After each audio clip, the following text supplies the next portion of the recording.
mam ten tani, a miejscówkę niezłą. Ustał nade mną jakiś grubas, w ręku trzyma krzesło. Sytuacja dziwna, dziewucha wali freestyle. Czy ona mnie podrywa, czy to zwykła fikcja? Mówię do niej przestań, ona dalej kręca. Daje mi telefon, mówiąc napisz SK. O co w ogóle kaman? Ja cię przecież nie znam, nie masz z kim pogadać. Gadz jak morderca, ona zaraz rzuca. Tak właśnie o bałutach, że niby za ostrego, ale raczej druta. Zaczyna mnie już kurgać, nerwy mam na wodzy. Babcia jebła bąka, autobus się rozłożył. Powiedziałem dosyć, zacznij od przeprosin. Ja głośno się wydzieram, a Ganar cicho wchodzi. Tak właśnie wyglądają podróże PKS-em. Nie wiesz kogo spotkasz, co życie ci przyniesie. Na gapę chciałeś lecieć, Ganar zaraz schodzi i momentalnie pyta ciebie o dowodzi. Tak właśnie wyglądają podróże PKS-em. Nie wiesz kogo spotkasz, co życie ci przyniesie. Gdzieś z wolnego miejsca, bo może zaraz braknąć. Trafi ci się osioł albo stare wapno. To nie koniec tej przygody, jaka mnie spotkała.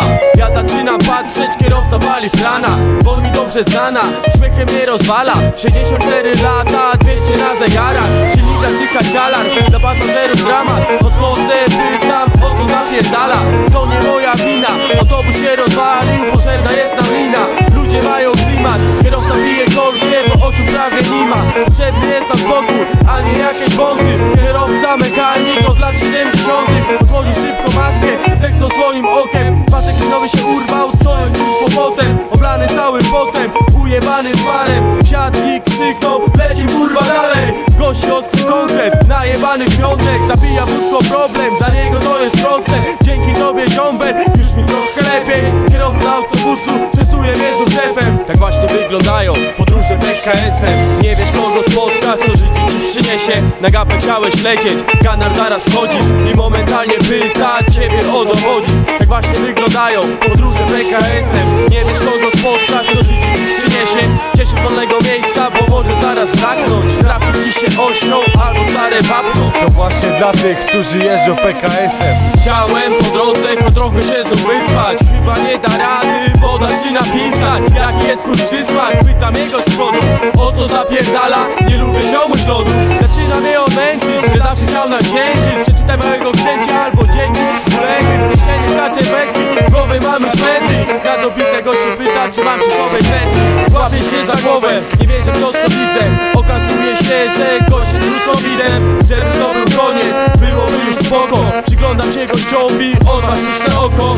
Akcje weksem nocą, właśnie takie dziwne. Ten chory gość przy sobie nosił kluczą brzytwę. Miał na twarzy bliznę, skrywał niby ninja. Jak otworzył ogień, to nawet ja zamilkłem. Tak właśnie wyglądają podróże PKS-em. Nie wiesz kogo spotkasz, co życie ci przyniesie. Na gapę chciałeś lecieć, Ganar zaraz schodzi i momentalnie pyta ciebie o dowodzi. Tak właśnie wyglądają podróże PKS-em. Nie wiesz kogo spotkasz, co życie ci przyniesie. Gdzieś z wolnego miejsca, bo może zaraz braknąć. Trafi ci się osioł albo stare wapno. Stare wapno, stare wapno.